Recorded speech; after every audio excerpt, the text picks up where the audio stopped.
Hello, everyone. This is Professor Hall, and today we are going to continue our discussion on Countee Cullen, looking specifically at To a Brown Boy and To a Brown Girl.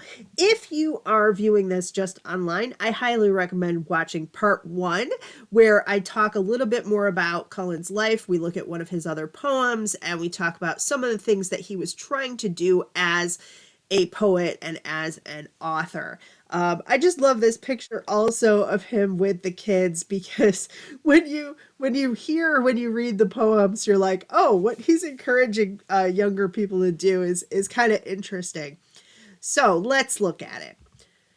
Um, these poems are basically in the tradition of Carpe Diem poetry. Line famous in the movie Dead Poet Society, Carpe Diem. Seize the day, boys, make your lives extraordinary. So Carpe Diem does mean seize the day. It's Latin for seize the day. It's Latin basically for YOLO. You only live once. And it was written by poets during the 17th and 18th century. So this type of poetry is very traditional. They try to capture the fleeting nature of life, the need to embrace life's pleasures, and they try to inspire readers to live as well as possible. Basically, they're encourage readers and inspire them, live in the moment, take advantage of life's pleasures and opportunities, particularly in the matters of love.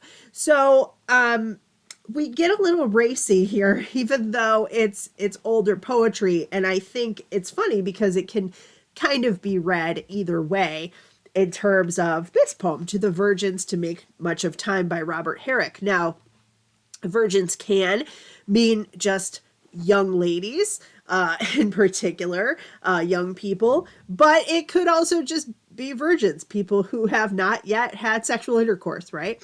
So here is what Herrick's poem says. Gather ye rosebuds while ye may. Old time is still a flyin', and this same flower that smiles today, tomorrow will be dyin'. The glorious lamp of heaven the sun, the higher he's a gettin', the sooner will his race be run, and nearer he's to setting.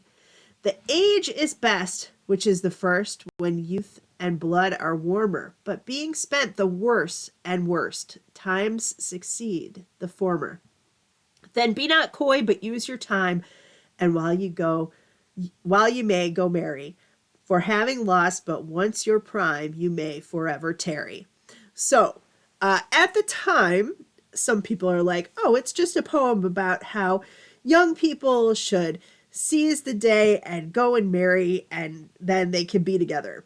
And he does have the word marry in there, but the first stanza is about flowers smiling today and then later dying. Flowers are often used as symbols of the female sexuality, and particularly rosebuds have some sexual connotations there.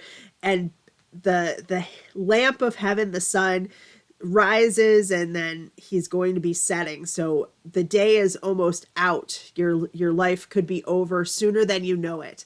The age is best, which is the first, when youth and blood are warmer. You're better when you're young, and don't waste your time when you're young.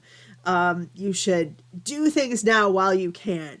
So basically, and don't be coy. Don't just flirt. Get down to it. That's sort of what he's saying here, and encouraging people possibly to marry, but possibly just to get it on and get it while the getting's good, while people are young, right?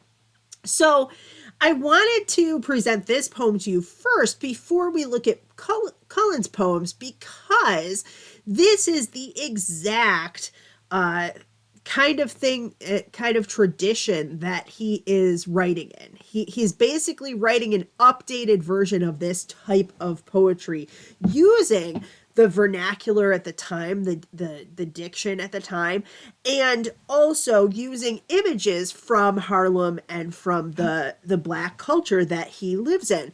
So I think it's interesting the way that he kind of says, I am part of this tradition. I am a poet and this is my tradition, right? He has stated he didn't just want to be known as a black or a Negro poet, as they would have said back then, but he just wanted to be known as a good poet.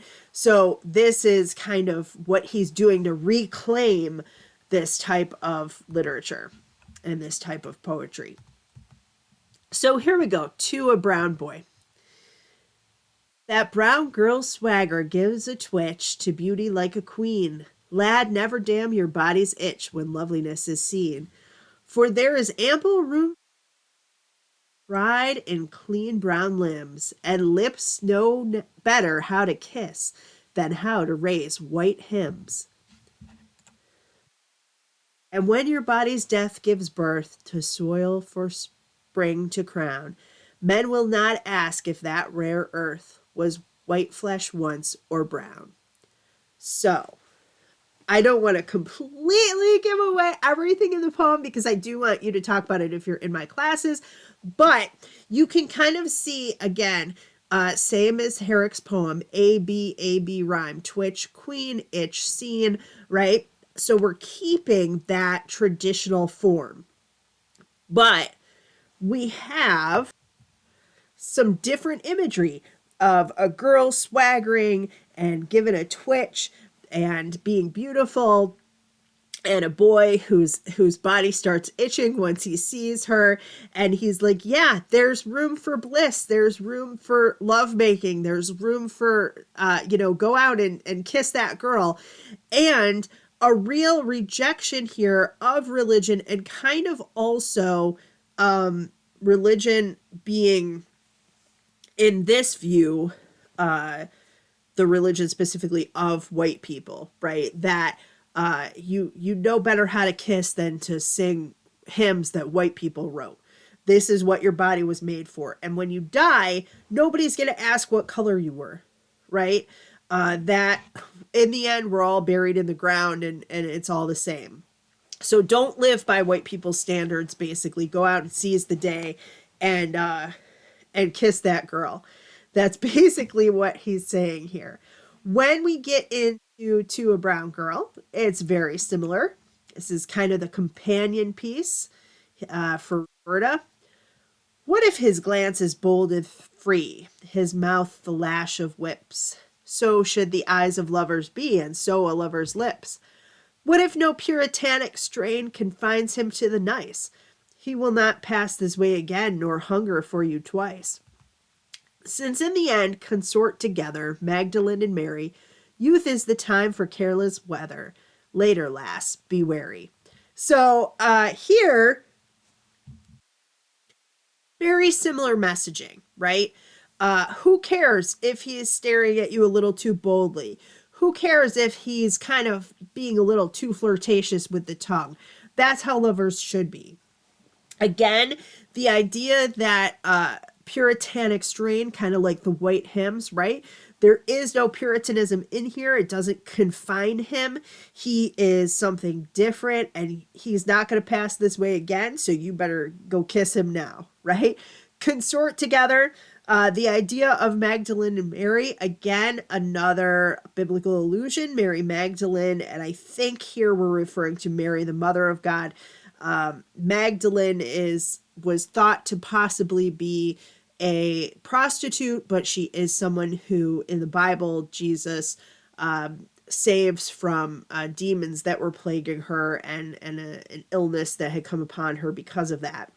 Mary, the mother of Jesus, is thought to be more virginal and pure because prior to having her baby, she had not known a man and she was a virgin. So here, he's putting them together, and he's saying, like, a phrase that you might have heard recently or more recently is like, you can be a lady in the streets, but a freak inside the bedroom, right?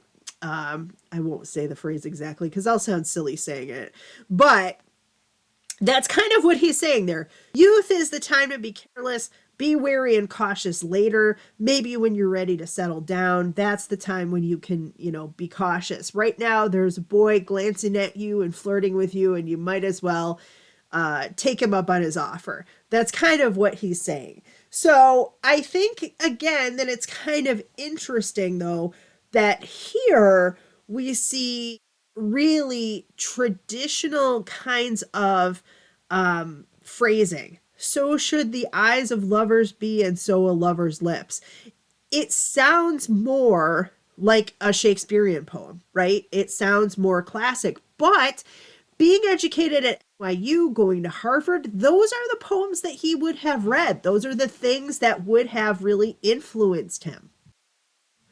So that's basically something that I'd like you to look at and examine as you look at and talk about his poems this week. Think about how they compare to other poets that we're looking at this term. Particularly, we're going to examine Langston Hughes. We're going to look at other people later. How does push things forward? As an author, that's a lot of times what writers are trying to do. They're trying to push things forward, do something new and different. And how does he kind of also reflect back on the past? I think for Cullen, a lot of his work reflects more on the past and then pushes things forward a tiny bit, but really he's trying to kind of stay within the confines of what's been done and kind of do his own thing with it. For other authors, they're like, let's throw everything out and let's throw out all the rules and let's do our own thing completely. But he would have seen that, I think, as being too experimental and silly and not good poetry and not maybe even real poetry. So those are the things I'd like you to think about this week. And I hope you learned something today. I think Cullen is an amazing poet and I'm glad we get to talk about him. Thanks, everybody.